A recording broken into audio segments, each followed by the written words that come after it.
about motherhood. 1 minute, you're mom of the year. I love you, Mommy. Then the next, not so much.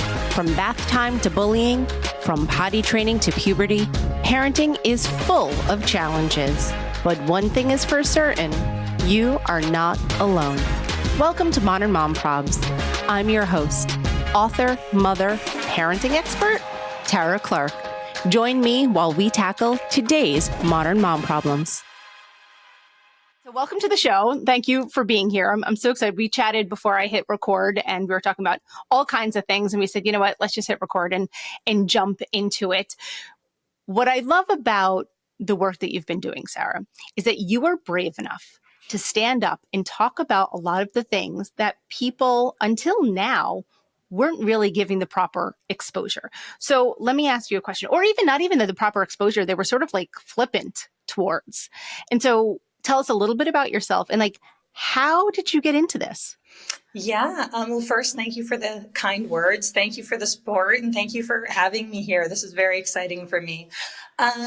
So I started, so it goes back to becoming a mom. I became a mom in late 2017, and I naturally started to follow a lot of, mommy influencers on Instagram because I didn't know what I was doing. I didn't know what to buy.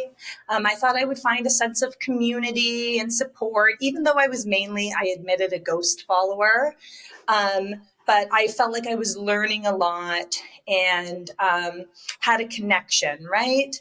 And the years move on and I don't think much of it. And then the pandemic hit and I had a second child and we are all inside online a lot more. And I started to feel uncomfortable with what I was seeing people post as it relates to their children, the frequency in which they were posting and storing their day, the information they were sharing, the images. And one day I just had this light bulb moment of, oh my gosh, I'm a stranger. That kid doesn't know me. Why do I know about his recent diagnoses? Why do I see what he's having for breakfast and his walk to school? And hold on, this is uncomfortable. And I started to have these conversations with people in my life, specifically my husband. And I started to read some books, Parenthood by Leah Plunkett, Growing Up Shared, Stacy Steinberg. And I just thought, does anyone else feel this way? Am I the only one who's having this light bulb moment? I can't be the only one. And my husband said, you're clearly interested in this topic and you have something to say, but I can't keep having these conversations with you.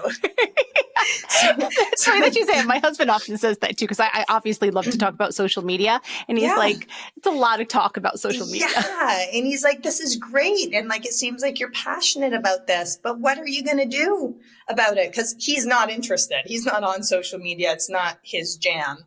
And one day on a whim, I was struggling for a creative outlet after, a year and a half in a pandemic with a baby. And I just thought, well, why not? So I downloaded TikTok and started just figuring out the app, doing some mom things, some pandemic parenting things, and incorporating these conversations. And every time I had these conversations, I noticed a lot of people were engaged. And I thought, well, that's what I want to talk about. So I just niched my way down. And now I'm Mom Uncharted, who is essentially exclusively talks about parenting, child exploitation, and minor safety online. Yeah. And I'm so glad that you do. Just last week, Diane Borden, who is the host of the Minimalist Moms podcast, she did a reel talking about, does anyone else find it strange that we know the inner workings of people's homes? What their kitchen looks like, what kind of purse they have, what kind of car they have. And I immediately DM'd her and I was like, Diane, yes, we need to talk about this. So I was actually on her podcast last week and the episode actually came out today, but now, this episode's not going to come out for weeks. But anyway, talking about this exact thing because we were talking about the voyeurism that we as humans tend to have, and wanting to learn more and sort of get a sneak peek into the lives of people who we really don't know. Yeah, exactly. And that goes into the parasocial relationships we're developing, with each other online, but deeper, the relationships people, specifically adults, are developing with other people's children. Yes. To me, that seems a little concerning, because we used to live in a society where we only trusted people we vetted, right? People we knew, with information and images and things about our children. And now it seems like with the internet and the digital world, parents are literally trusting anyone and everyone with intimate information, really personal pictures. And to me, that's concerning, right? It definitely is. Your work made me even reevaluate my work and Wow. things that I do, and showing my son or talking about my son. Now, I have to preface it by saying, in general, I think we're pretty private, and I Yes. go out of my way to do that. That is an intentional move on my part. But on the podcast, I do talk about him, whether it was as a toddler or struggles we had at school, or different things like that. So I always like to say that my podcast listeners know me better than anyone else, or know my family better than Yep. anyone else, versus my Instagram followers, because I have a sort of a different relationship there. And again, that's intentional, because he's his own individual, right? And unless he can make the choice to say, yes, I want to be featured, or yes, put my face on things, I will go out of my way to try to make him as private as possible. Do I record him from the back sometimes? Yes. So would people know his profile or the back of his head? Probably. But I don't talk about where he goes to school. I don't talk about, individual things that could embarrass him. And your work has forced me to even be better and do better now that we Oh, know. well, I really appreciate you taking the time to listen. And that's all it was about, just sharing a different perspective, in hopes that maybe I could implore parents to pause and reflect on their own sharing choices and the content they are consuming. And I think sometimes people feel I'm very black and white. And I say, and have said multiple times, I recognize that it's not black and white in this digital world. I'm not trying to be some moral absolutism, like children completely off the internet, because I don't think that is tangible in 2023. However, I do think that, given what I see, it becomes more and more evident that it's not a safe space for our young children. But there's a lot of gray, and there's a spectrum. And when it comes to protecting children's privacy, I think sharing shots from behind and from afar and things like that are great things that parents can do, incorporating them on occasion while maintaining their privacy.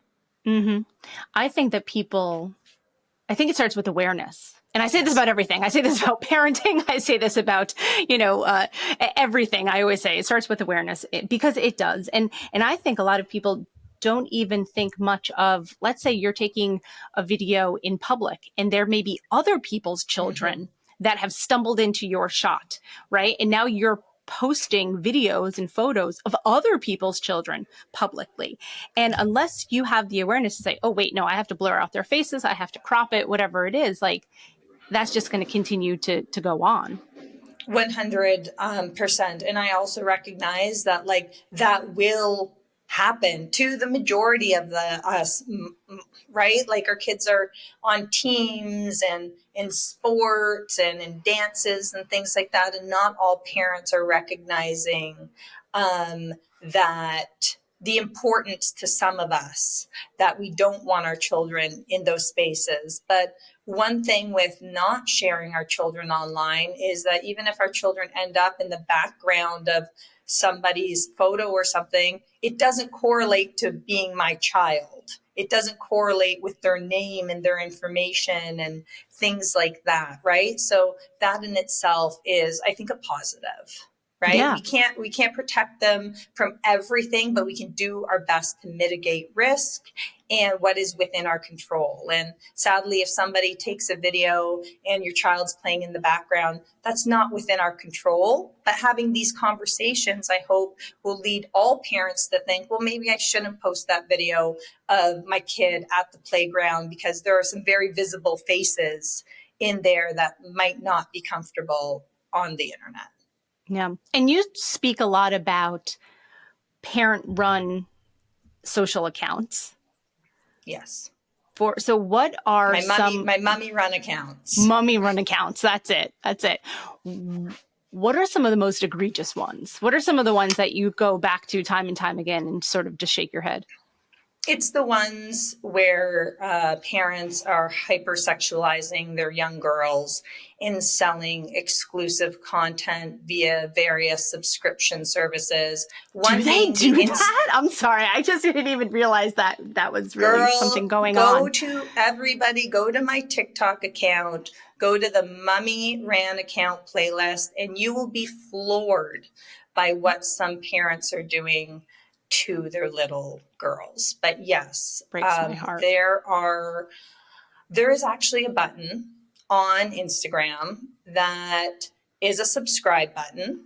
And I don't know how they are allowing minors to have access to this, but there are parents who are selling exclusive content of their children via the subscribe button on Instagram. And if what I'm seeing in their public feed is hypersexualized, potentially suggestive material, it's concerning what they could be selling to adults online. Yeah.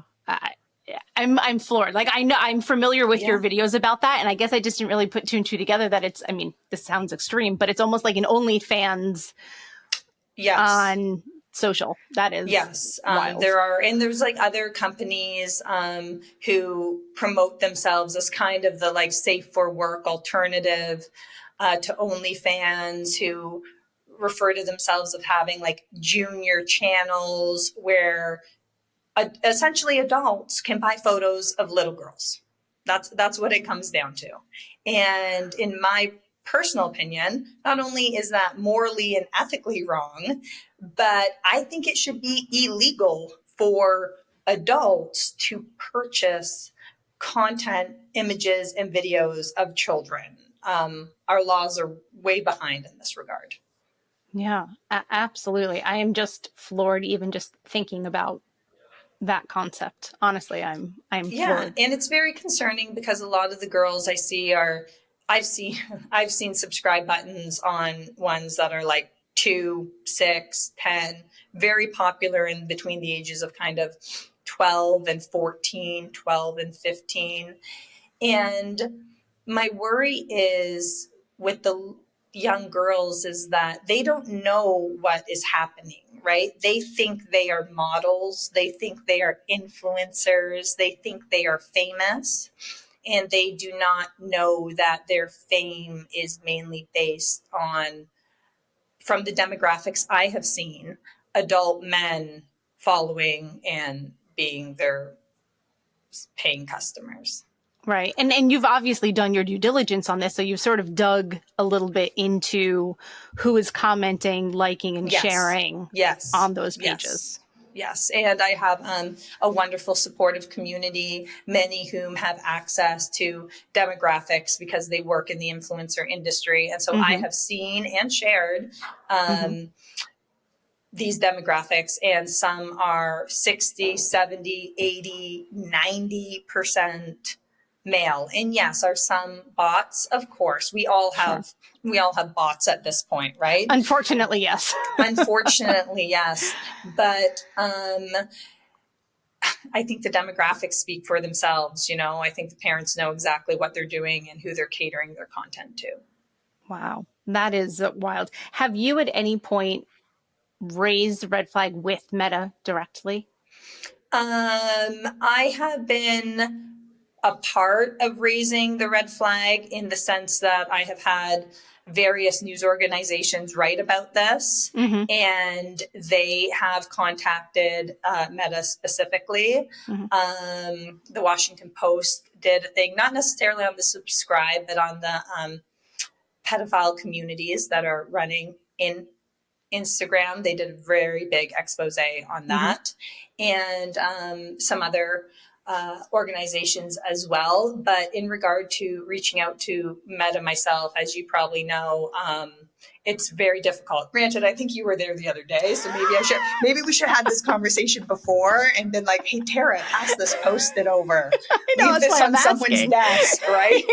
Yeah, that's absolutely true. I was there last week, so that's why I'm thinking like sort of like I wonder if I should. Yeah, well, as you know, it's very difficult to get a hold of anyone on these social media platforms, and Meta.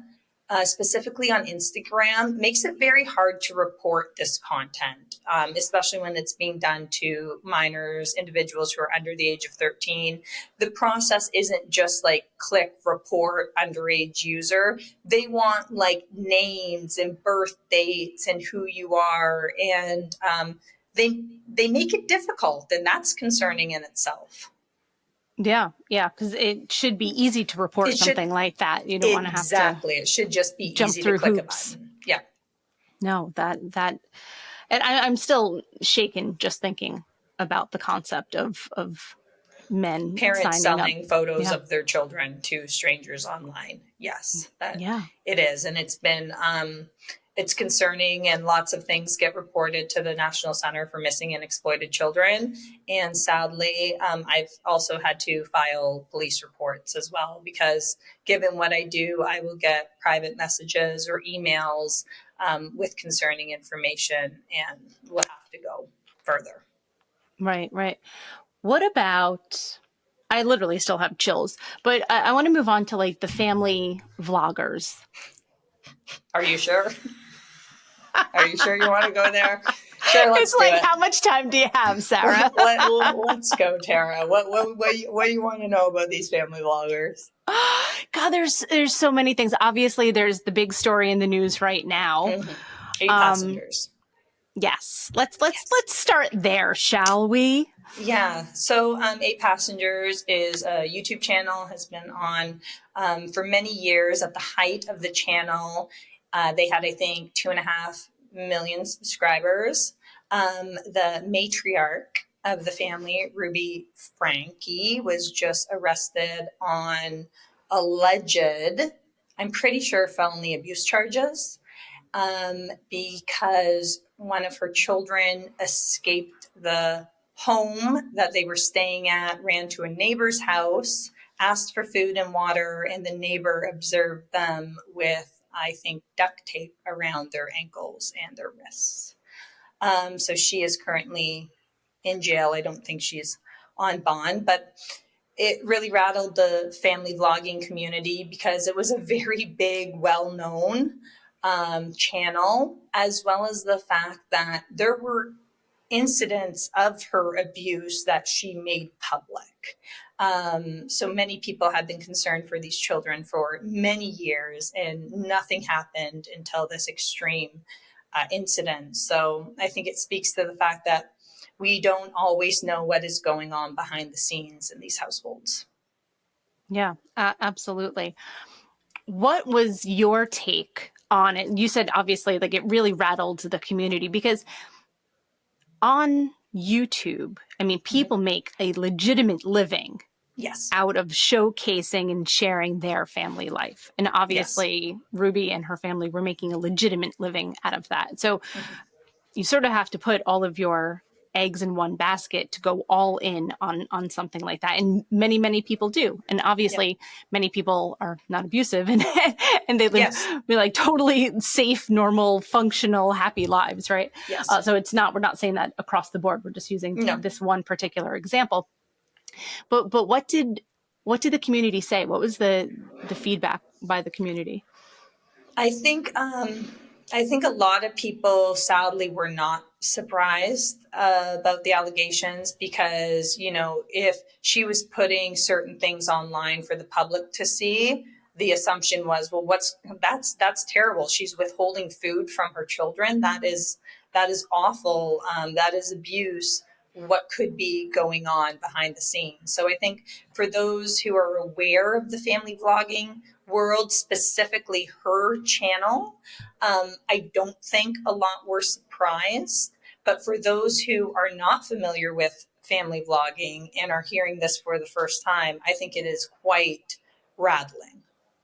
Yes, I think it's rattling. It's a lot to soak in. I mean, this is a heavy conversation. We joked in the beginning saying like this is a low vibe, low vibe conversation because it's serious. These are children's lives at stake. Well, and I appreciate you bringing a serious conversation to the podcast, right? Because we have to remember that so much of what we see is a highlight reel, right? And we don't, and do I think the majority of these people have those types of abuses going on behind the scenes? I don't. I truly don't. But this is also not the first time this has happened.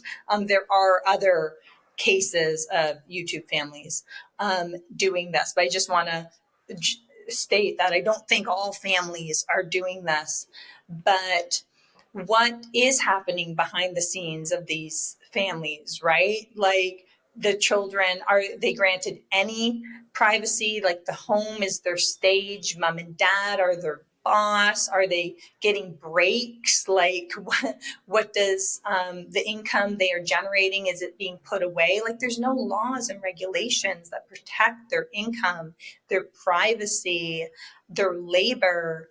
And it's very concerning because parents have turned their children into employees, and without their children, they wouldn't be able to make their mortgage payment. And it's a concerning relationship when your parent becomes your boss and they are reliant on their child to provide for their child, right? Right, in that very weird cycle, as you described that.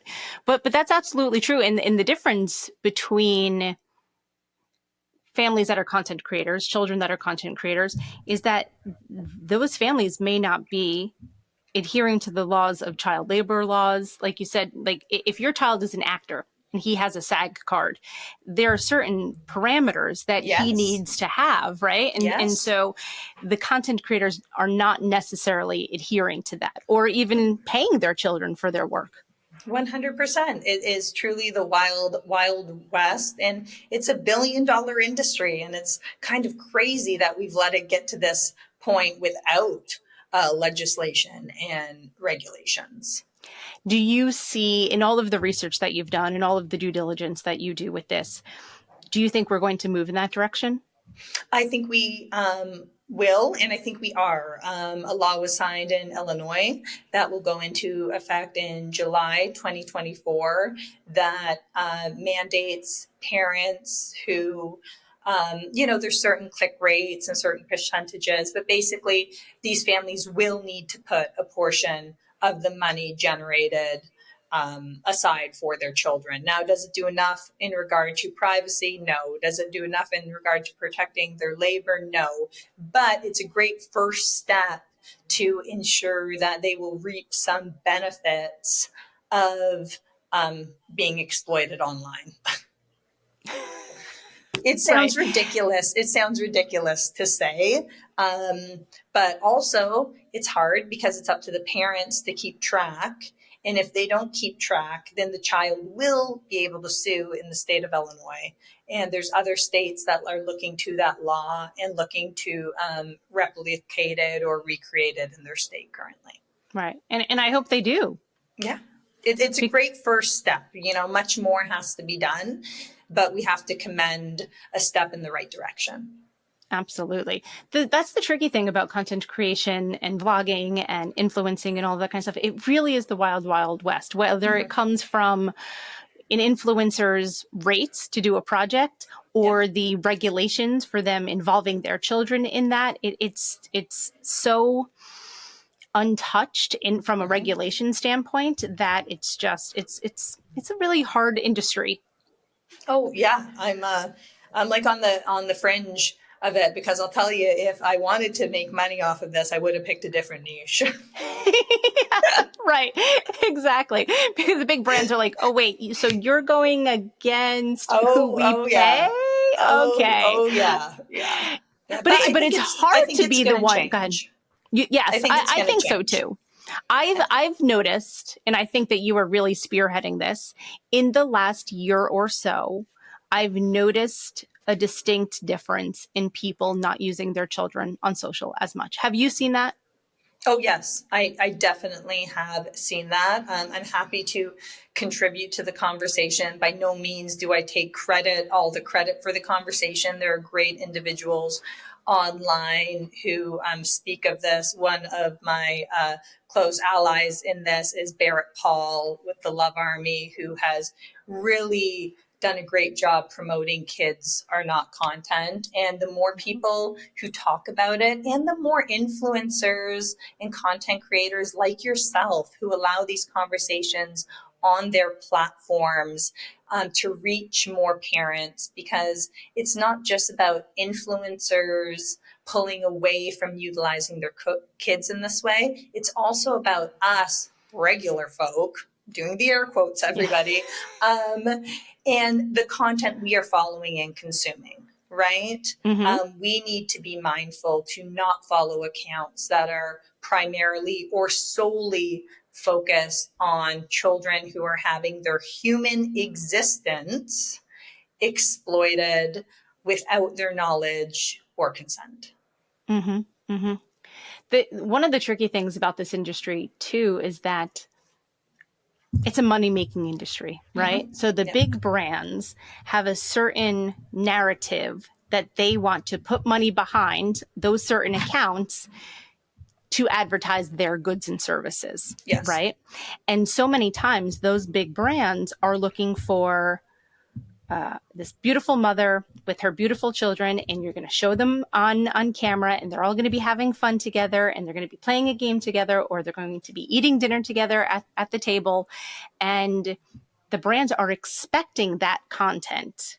And Yep. so the content creators are obviously not kowtowing, but also are kowtowing to those brands because they want to make the money, right? So it is this vicious cycle of feeling Yes. that you need to show your family in order to secure those brand deals because that's what the brand's expecting from you, and all of those. And it goes round and round. And unless people speak up, and Yep. like you, and we're talking about this now, and like I said, unless we raise awareness for it, that's going to continue to happen unless the brands then understand, hey, listen, kids are not content and we want to Yes. go a different way. We could Yeah. still sell the fabric softener in a different way. We could still sell 100%. family dinners in a different tactic. And they can hire models and actors to promote these things where their names aren't linked to like their recent diagnoses or their bathtub pictures and things like this. Like, this is working out really well for the brands, right? Because everybody is so willing to create these things, and they just pay out, and then it's really up to the content creator, right? Like, yeah, there's collaboration, but like, they're the ones filming and getting the kids in line and coming up with the concept that relates to their audience and things like that. Like, this is working out really well for brands, right? But the more of us who say, you know what, we're not going to include our kids, the better chance we have at changing things. Because I think it's important to note that I have never bought a toy for my child or a tool as a mother because I have seen a child's smiling face playing with it. I have bought things from the affiliated links because you, Tara, told me it changed your life, because you told me that your son can't get enough of it. I actually, and I think a lot of us don't need to see these children used in this way to know what products to buy, because we connect with other parents, not their children, right? So show me, tell me, I trust you. Like, yeah, I get it. Kids are cute, but they're actually not the reason a lot of us buy the products. It's a good, I hadn't really thought of it like that, but you're 1,000% right. Yeah. Right. Like Yeah.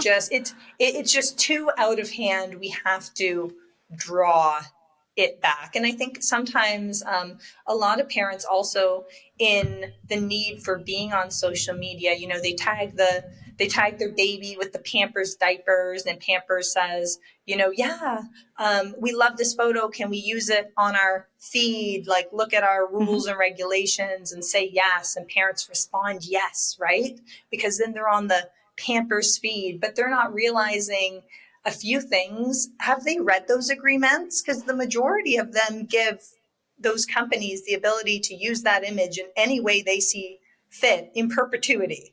So next thing you know, you could potentially be used in, a European diaper ad and get nothing from it because you said yes on social media, right? So there's just a lot to think about here as parents and a lot to consider. And one thing we didn't even talk about yet, and I want to talk about it now, is the mental health of children as they grow up. We're talking about toddlers and babies in Pampers ads, let alone when you have now age these kids up, an 11, 12, 13-year-old that is so mortified that they are the face of Pampers in Europe, like you said. Yeah. And so I want to talk about mental health with these children, how it relates to these children. I think we will see more of it in the next 5 to 10 years as they come out and they discuss these topics. I think we can look to the child actors who it's not a direct correlation by any means, but if there is a case study we could look to see how this might turn out, that would be good. Allison Stoner right now has a great podcast called Dear Hollywood that I suggest everyone listen to because she's diving in deep and being very vulnerable and sharing a lot. And I have the thought that some of these kids might experience similar issues. But as parents, we need to think that we don't know how this turns out. This is why I call myself Mom Uncharted, right? There's no handbook for how this turns out. So we don't know the potential consequences and ramifications of all of this. But I think to remove essential rights from children, and when I say that, I'm specifically talking about the fact that I do believe privacy is an essential right and informed consent is an essential right and safety as well. What is going to happen to these children when we remove those rights and they grow up with no privacy and no say in how their being and their existence was used online for profit? And I think it's going to deeply affect their sense of self. How could it not?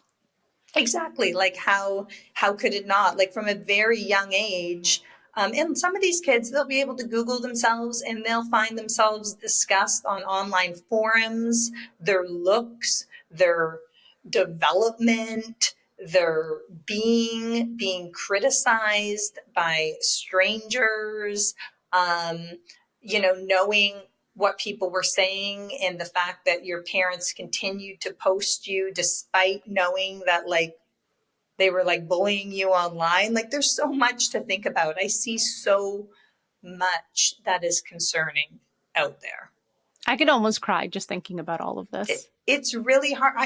I have literally seen strangers online bullying babies, bullying babies, talking about, how fat they are or how ugly they are or how stupid their name is, how they're delayed in whatever way the developmental charts go and stuff like that. And I just can't imagine looking back on your life and knowing from an early age that all these people were criticizing you. We need to give our children the privacy to play, the privacy to figure out who they are. And I believe that they have a right to the same digital autonomy that we had, in the sense that they should be able to come out and tell their story and show the world who they are without a lengthy digital footprint that we already created for them. So beautifully said, Sarah. No, thanks. No, I just like I'm like about to cry. I'm thinking, I'm so sorry if I've ever told my son's story anywhere. No, mostly told it on the podcast. And I appreciate that comment, Tara, because I want to clarify. I'm not trying to tell parents that they can't share their parenting story, but there is a difference in us sharing our experiences and then retelling what we perceive their experiences and their existence to be and who they are, right? You know, we need to remember to always talk from our sense of self, right? Because we can still connect. Like I say all the time, we don't need to see each other's little beings to relate to other parents and other mothers and fathers, and we don't need to see the kids. We relate to the other adults. So let's continue to connect on that level and give our children the opportunity to develop who they are privately, away from the literally billions of people online. Yeah. Oof. I told you I'm heavy. I know. I know. I'm heavy. But it's thought provoking, and that's what I am so appreciative of you and in all of the work that you're doing. Well, I appreciate that, because honestly, like that's really what I've quote unquote come here to do, is just share a difference of opinion, a different perspective, my light bulb moment, in hopes that something will trigger in another parent to say, whoa, hold on, let me reflect on that. And I'm so thankful for my community and the members that support me and propel this message forward, because I receive so many messages that say, I never thought of it like that. I just never looked at it like that. I never knew that. And so the fact that I am kind of a polarizing figure, but people have started to at least take a pause to see what I'm about, really means something to me. And I have a fabulous community as well that, you know, elevates my message and me, because this is hard sometimes. It's hard. What is some of the criticism that you've received online? I think the biggest criticism would be mom shaming. That I am mom shaming. And I have worked very hard over the past few years to develop the way I approach these topics and the words I use, because I do not want to come across as a mom shamer. And I truly do not think I am coming across as a mom shamer. I'm trying to say, hey, look at this. Is this okay? Should we be doing this? This is very concerning. And here are the reasons I think of it this way. But that would be the toughest criticism for individuals who think that my platform is just, you know, mom shaming. Because it's not. My platform is advocating for children and their privacy to be prioritized over our adult parental need for like online fame and fortune. Yeah. Online validation. And admiration and validation, right? Going back to the egg cracking challenge. Tara, don't get me started. I know. Don't get me started on the egg cracking Well, there was challenge. that, which is ridiculous. And then actually just a week ago or so, there was like some viral videos about like, it was sort of a side-by-side of like you interacting with your child on your phone or you interacting with your child without the phone in your hand. But the irony about that is like you're still creating content and it's still performative either way you cut it, because there's still a tripod set up in the corner of the room. I literally think that was like a post I did like yesterday, that like, I get it. I think all parents can relate to being on their phone too much, being on their phone sometimes too much in front of their children. I try my best to keep my boundaries and maintain them, but even I fail at times. But the irony of these people setting up the tripod to film like two separate with the phone and then without, and then say like, be present, is just comical.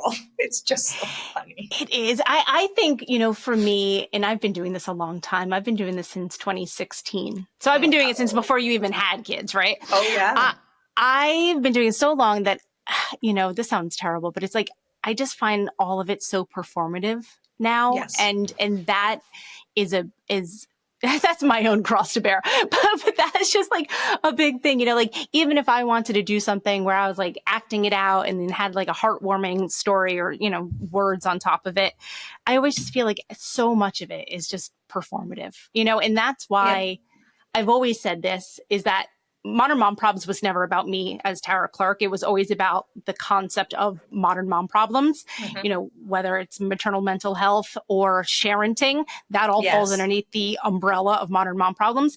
Only in the last year or so have I made it a little bit more about me, much to my own chagrin, because I actually don't want that at all. I was like, it's not about me. I don't want it about me. I really absolutely cringe at the concept of that, which is why we're so private. And going back to what I was saying there is that when I'm parenting, I don't do it in front of my camera. When I'm sitting with my son and connecting with him authentically, it's not on camera. It's just he and I, and it's just when my husband and I are having like serious conversations, just he and I.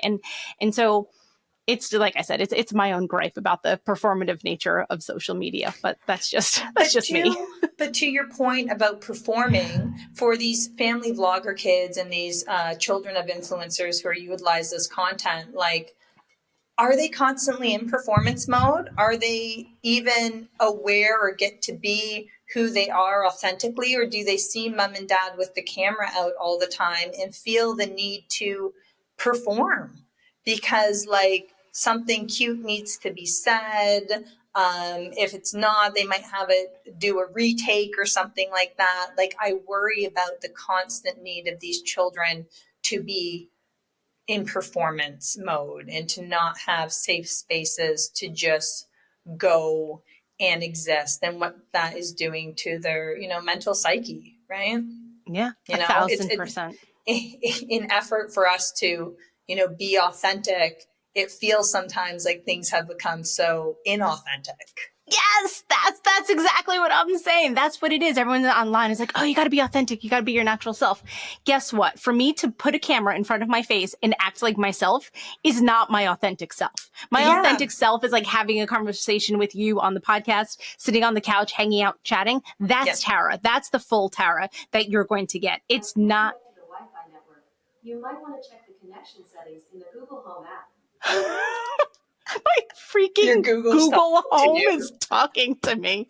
Anyway, so I'm not as authentic when I'm holding a phone up in my face because I feel like it's performative. But anyway, that's my... Well, that's why I stick to my niche, right? A lot of people don't know much about me because I'm a relatively private person. And so sometimes it'll be funny when I say something. I made a video a few weeks back and I guess I said like, I'm sorry a lot, like I'm sorry. And then I had all these comments from people being like, I didn't know you were Canadian. And I'm like, what was the give? And they're like, you said I'm sorry like 14 times in the video. And I was like, oh, that's actually hilarious. Yeah. So like, I feel like for me, my authentic self, much like you, is when the camera's away and I'm not on my phone and things like this. And these videos are done as a form of entertainment, as a form of information, to educate and to hopefully just like change the state of things. Yeah, absolutely. Sarah, what's next for you? Well, I'm working on a podcast that should be released most likely at the beginning of next year. I am, trucking away on social media. I would like to focus more on my YouTube, maybe potentially do some long form content, but most excited about my podcast coming out. Awesome. That's so exciting. I cannot wait to listen. Well, I appreciate the support. Yeah, it should be great. I have some great guests. It's going to be great. I know it is. There's no doubt in my mind. Tell everyone where we can find you online. Okay, so you can find me across social media. My main platform is TikTok at mom.uncharted. Same tag for Instagram and YouTube as well. Awesome. Thanks so much for being here. Thanks for having me, Tara. I really appreciate the conversation. Thanks for listening to today's episode of Modern Mom Probs. I hope you enjoyed our deep dive in today's problem with me, your host, Tara Clark. Join me next time when I'll be interviewing another great guest and tackling another modern mom problem. If you enjoyed today's episode, please leave us a review and a rating. As always, you could head over to Modern Mom Probs on Instagram and give me a follow, or check out my book, Modern Mom Probs, A Survival Guide for 21st Century Mothers, available online wherever books are sold. Well, that's it for today. See you next time, folks.